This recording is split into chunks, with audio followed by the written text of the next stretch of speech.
Do you know how many species of flowering plants there are? There are 250,000, at least. Those are the ones we know about. 250,000 species of flowering. And the reason that sexual reproduction is so important, there are lots of other things that plants can do to reproduce. You can take cuttings, they can sort of have sex with themselves, they can pollinate themselves. But they really need to spread their genes to mix with other genes so that they can adapt to environmental niches. Evolution works that way. Now, the way that plants transmit that information is through pollen. Some of you may have seen some of these pictures before. As I say, every home should have a scanning electron microscope. You'll be able to see these. And there are as many different kinds of pollen as there are flowering plants. And that's actually rather useful for forensics and so on. Most pollen that causes hay fever for us is from plants that use the wind to disseminate the pollen. And that's a very inefficient process, which is why it gets up our noses so much. Because you have to chuck out masses and masses of it, hoping that your sex cells, your male sex cells, which are held within the pollen, will somehow reach another flower just by chance, right? So all the grasses, which means all the cereal crops, and most of the trees have wind-borne pollen. But most species actually use insects to do their bidding. And that's more intelligent in a way, because the pollen, you don't need so much of it. The insects and other species can take the pollen, transfer it directly to where it's required. So we're aware, obviously, of the relationship between insects and plants. There's a symbiotic relationship there, whether it's flies or birds or bees, they're getting something in return, and that thing in return is generally nectar. Sometimes that symbiosis has led to wonderful adaptations. The hummingbird hawk moth is beautiful in its adaptation. The plant gets something, and the hawk moth spreads the pollen somewhere else. Plants have evolved to create little landing strips here and there for bees that might have lost their way. There are markings on many plants that look like other insects. These are the anthers of a lily, cleverly done, so that when the unsuspecting insect sort of lands on it, the anther flips up and whops it on the back with a great load of pollen that it then goes to another plant with. Is an orchid that I mean, it might look to you as if it's got jaws, and in a way it has. It forces the insect to crawl out, getting covered in pollen that it takes somewhere else. Orchids, there are 20,000 at least species of orchids. Amazingly diverse, and they get up to all sorts of tricks to try and attract pollinators to do their bidding. This orchid, known as Darwin's orchid, because it's one that he studied and made a wonderful prediction when he saw it. You can see that there's a very long nectar tube that sort of descends down from the orchid. And basically what the insect has to do in the middle of the flower has to stick its little proboscis right into the middle of that and all the way down that nectar tube to get to the nectar.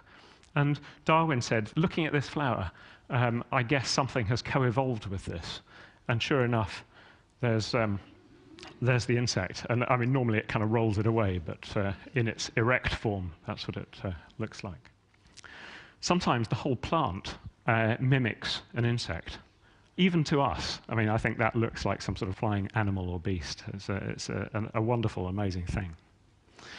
This one's clever. It's called Oncidium. I think of it as Insidium sometimes. So the right species of bee, this looks like another very aggressive bee, and it goes and bops it on the head lots and lots of times to try and drive it away, and of course covers itself with pollen. Ylang ylang, the component of many perfumes. I actually smelt with someone earlier.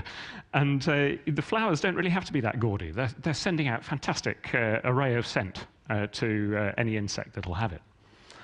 This one doesn't smell so good. This is a flower that really smells pretty nasty and is designed, again, evolved, to look like carrion.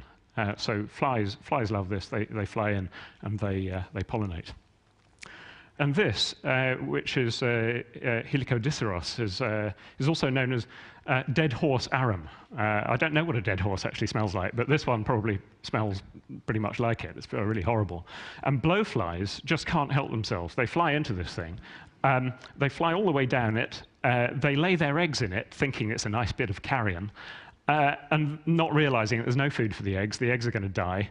But the plant, meanwhile, has benefited because the bristles release and the flies disappear off to pollinate the next flower. Most pollinators that we think about are insects, but actually in the tropics, many birds and butterflies pollinate, and many of the tropical flowers are red, and that's because butterflies and birds see similarly to us, we think, and can see the color red very well. All right? But if you look at the spectrum, birds and us, we see red, green, and blue and see that spectrum. Insects see green, blue, and ultraviolet, and they see various shades of ultraviolet. So there's something that goes on off the end there. And wouldn't it be great if we could somehow see what that is, I hear you ask? Well, yes, we can. So what is an insect seeing? Last week, I took these pictures of rock rose, Helianthemum, in Dorset. These are little yellow flowers, like we all see, little yellow flowers all over the place. And this is what it looks like with visible light. This is what it looks like if you take out the red. Most bees don't perceive red, okay? And then I put some ultraviolet filters on my camera and took a very, very long exposure with the particular frequencies of ultraviolet light. And this is what I got, right? And that's a real fantastic bullseye, right? Now, we don't know exactly what a bee sees, because any more than you know what I'm seeing when I call this red, right? We can't know what's going on in, let alone an insect, another human being mind. But the contrast will look something like that, okay? So it's standing out a lot from the background.